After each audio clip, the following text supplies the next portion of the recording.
আসসালামু আলাইকুম। মোর্শেদ শোভন আমন্ত্রণ জানাচ্ছি এনটিভির মধ্যাহ্নের খবরে। রাজধানীর এভারকেয়ার হাসপাতালে চিকিৎসাধীন ওসমান হাদির অবস্থা সংকটাপন্ন বলে জানিয়েছেন এনসিপির যুগ্ম সদস্য সচিব ডাক্তার তাসনিম জারা। এদিকে হামলাকারীদের ২৪ ঘন্টার মধ্যে গ্রেফতারের আলটিমেটাম দিয়েছে ইনকিলাব মঞ্চ। আর ডাকসু ভিপি সাদিক কায়েম বলেছেন, অন্তর্বর্তী সরকারের উদাসীনতার কারণে গণহত্যাকারীরা নতুন করে ষড়যন্ত্র করছে। ওসমান হাদিকে দেখতে গিয়ে গণমাধ্যমকে এসব কথা বলেন তারা। বিস্তারিত জুবাইর প্রধানের রিপোর্টে। ঢাকা মেডিকেলে প্রায় ৫ ঘন্টার চিকিৎসা শেষে গুলিবিদ্ধ ওসমান হাদিকে বহন করা এই বিশেষায়িত অ্যাম্বুলেন্সের গন্তব্য এভারকেয়ার হাসপাতাল। উন্নত চিকিৎসার জন্য রাত ৮:৩০টার দিকে এভারকেয়ারে নেওয়া হয় ওসমান হাদিকে। তারপর থেকে এভারকেয়ারের সামনে বাড়তে থাকে তার সমর্থক, উৎসুক জনতা আর রাজনৈতিক নেতাকর্মীদের ভিড়। হামলার নিন্দা জানিয়ে বিক্ষোভ মিছিল করেন নর্থ সাউথ বিশ্ববিদ্যালয়ের শিক্ষার্থীরা। হাদিকে দেখতে এসে এনসিপির যুগ্ম সদস্য সচিব ডাক্তার তাসনিম জারা জানান, হাদির অবস্থা সংকটাপন্ন। হাসপাতালের সামনে ভিড় না করার আহ্বান জানান তিনি। ঢাকা মেডিকেল কলেজে খুবই সংকটাপন্ন অবস্থায় ওসমান হাদি ছিলেন। ওনার ওখানে অস্ত্রোপচার হয়েছে, ব্রেইনে অপারেশন হয়েছে। ওনার শরীরের কয়েকটা জায়গায় আঘাত আছে, বুকে আঘাত আছে, পায়ে আঘাত আছে। অপারেশন করার পরে উনি এখন এভারকেয়ারে ইন্টেনসিভ কেয়ার বা আইটিইউতে আছেন। ওনার অবস্থা খুবই সংকটাপন্ন, কিন্তু এখন স্থিতিশীল অবস্থায় আছেন। উনি ফাইট করছেন।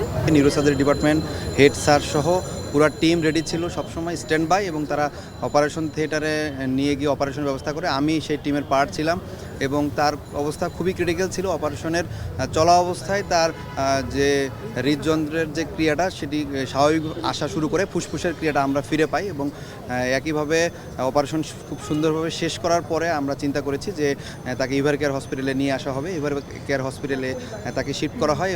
ডাকসু ভিপি সাদিক কায়েম জুলাইয়ের পক্ষের সবাইকে ঐক্যবদ্ধ থাকার আহ্বান জানিয়ে বলেন, অন্তর্বর্তী সরকারের উদাসীনতার কারণে গণহত্যাকারীরা নতুন করে ষড়যন্ত্র করছে। আর আলাদা সংবাদ সম্মেলনে ওসমান হাদির উপর হামলাকারীকে ২৪ ঘন্টার মধ্যে গ্রেফতারের আলটিমেটাম দেয় ইনকিলাব মঞ্চ। ওসমান হাদি শুধুমাত্র ঢাকা ৮ আসনের কোনো প্রার্থী নয়, তিনি পুরো বাংলাদেশের মানুষের। সুতরাং ওসমান হাদিকে ২৪ ঘন্টার মধ্যে যারা ওসমান হাদির বুকে গুলি চালিয়েছে তাদেরকে গ্রেফতার করতে হবে। এই জুলাই প্রজন্ম আমরা রক্ত দিতে শিখে গেছি, আমরা কাউকে ভয় পাই না। কেউ আমাদেরকে যদি ভয় দেখাতে চান, কেউ যদি আবার সন্ত্রাস কায়েম করতে চান, কেউ যদি এই ধরনের গুপ্ত হত্যা চালাতে চান, তাহলে বাংলাদেশে আপনাদের ঠিকানা হবে না। এ সময় হাদির উন্নত চিকিৎসার জন্য বিদেশে নেওয়ার অনুরোধও জানানো হয়েছে। হাদির উপর হামলার প্রতিবাদে শনিবারে শাহবাগে বিক্ষোভ কর্মসূচি ঘোষণা দিয়েছে ইনকিলাব মঞ্চ। রাতে এভারকেয়ারে ওসমান হাদিকে দেখতে যান বিএনপির ভারপ্রাপ্ত চেয়ারম্যান তারেক রহমানের স্ত্রী জুবাইদা রহমান। এ সময় তিনি হাদির চিকিৎসার খোঁজ খবর নেন এবং তার পরিবারের সদস্যদের সাথে কথা বলেন। জুবাইর প্রধান, এনটিভি নিউজ, ঢাকা। ওসমান হাদির উপর হামলাকারীর মধ্যে একজনকে শনাক্ত করে তার বিষয়ে তথ্য প্রদানের জন্য আহ্বান জানিয়েছে ঢাকা মেট্রোপলিটন পুলিশ। উপ পুলিশ কমিশনার তালিবুর রহমান স্বাক্ষরিত প্রেস বিজ্ঞপ্তিতে এই আহ্বান জানায় ডিএমপি। সকালেই বিজ্ঞপ্তিটি গণমাধ্যমে পাঠানো হয়েছে। শনাক্ত করা ওই ব্যক্তির দুটি ছবি সম্বলিত বিজ্ঞপ্তিতে ওই ব্যক্তিকে ঢাকা মেট্রোপলিটন পুলিশ হন্যে হয়ে খুঁজছে বলে জানানো হয়। তার সম্পর্কে কোনো তথ্য থাকলে ডিএমপির ডিসি মতিঝিল, ওসি পল্টন অথবা 999-এ জানানোর জন্য অনুরোধ জানানো হয়েছে। তবে পুলিশ ওই ব্যক্তির নাম উল্লেখ করেনি। সড়ক দুর্ঘটনায় হতাহতের প্রতিবাদ, নিরাপদ সড়ক ও ফুটওভার ব্রিজ নির্মাণের দাবিতে ঢাকা টাঙ্গাইল মহাসড়ক অবরোধ করে বিক্ষোভ করছে এলাকাবাসী। এ সময় ওই মহাসড়কে প্রায় পৌনে ১ ঘন্টা যান চলাচল বন্ধ ছিল। সকালে গাজীপুর সিটি কর্পোরেশনের নাওজোড় এলাকার ঢাকা টাঙ্গাইল মহাসড়কে এ কর্মসূচি পালন করা হয়। বক্তারা বলেন, মহাসড়কের ওপর ফুটওভার ব্রিজের অভাবে প্রায়ই দুর্ঘটনা ঘটছে। এতে পোশাক শ্রমিক সহ এলাকাবাসী হতাহতের শিকার হচ্ছে। তাই ওই এলাকায় ফুট ওভার ব্রিজ নির্মাণ সহ নিরাপদ সড়কের দাবিতে সড়ক অবরোধ করেন তারা। আগামী 25শে ডিসেম্বর বিএনপির ভারপ্রাপ্ত চেয়ারম্যান তারেক রহমানের দেশে ফেরার মধ্য দিয়ে রাজনৈতিক অঙ্গনে নতুন জোয়ার সৃষ্টি হবে বলে মনে করছেন বিএনপির স্থায়ী কমিটির সদস্য আমির খসরু মাহমুদ চৌধুরী। তিনি বলেন, তারেক রহমানের প্রত্যাবর্তন গণতন্ত্র পুনরুদ্ধারের আন্দোলনকে আরও বেগবান করবে এবং জনগণের মধ্যে নতুন আশা জাগাবে। সকালে রাজধানীর কৃষিবিদ ইনস্টিটিউটে বিএনপির দেশ গড়ার পরিকল্পনা শীর্ষক কর্মসূচির উদ্বোধনী বক্তব্যে এসব কথা বলেন আমির খসরু। তিনি আরও বলেন, আসন্ন জাতীয় নির্বাচন শুধু বিএনপির বিজয়ের প্রশ্ন নয়, এটি মূলত গণতন্ত্রের বিজয়ের লড়াই। তিনি অভিযোগ করেন, বারবার গণতন্ত্র ধ্বংস করা হয়েছে। দেশের মানুষ এটি একটি অবাধ, সুষ্ঠু ও গ্রহণযোগ্য নির্বাচনের মাধ্যমে তাদের মালিকানা ফিরে পেতে চায়। এছাড়া ওসমান হাদিকে হাসপাতালে দেখতে গেলে মির্জা আব্বাসের মবের শিকার হয়েছেন জানিয়ে আমির খসরু বলেন, বিএনপি মবক্রেসির রাজনীতি সমর্থন করে না।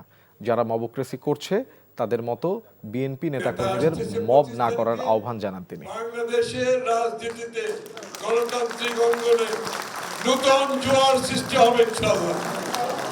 দেশ গড়া হচ্ছে প্রধান দায়িত্ব। গণতন্ত্র হচ্ছে একটা প্রক্রিয়া। সুতরাং আমরা যদি এটা করতে না পারি, গণতন্ত্র কোনো কাজে আসবে না, গণতন্ত্র টিকেও থাকবে না।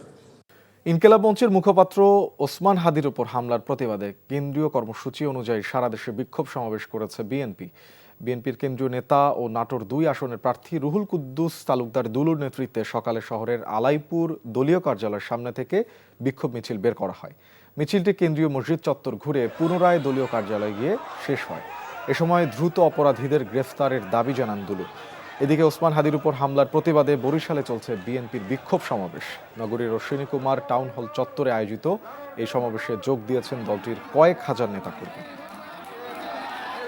দর্শক, প্রধান উপদেষ্টার সাথে বৈঠক শেষে কথা বলছেন বিএনপি নেতা সালাউদ্দিন আহমেদ। আমরা সরাসরি যাচ্ছি সেখানে।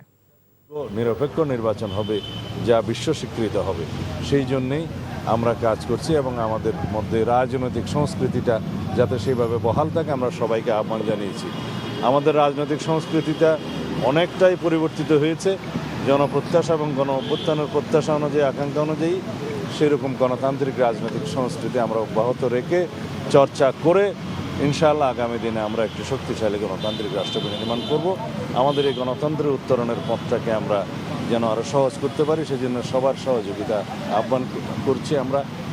আর ইনকিলাব মঞ্চের পক্ষ থেকে একটা জাতীয় প্রতিরোধ সভা, এই সন্ত্রাস বিরোধী, বিশেষ করে ওসমান হাদির এই ঘটনার পরবর্তীতে আজকেও তারা করছে, আগামীকালকে করবে, সেই জায়গায় সবাইকে থাকার জন্য আহ্বান জানিয়েছে। আমরা সেটা সাদরে তাদের সেই আহ্বানকে গ্রহণ করেছি।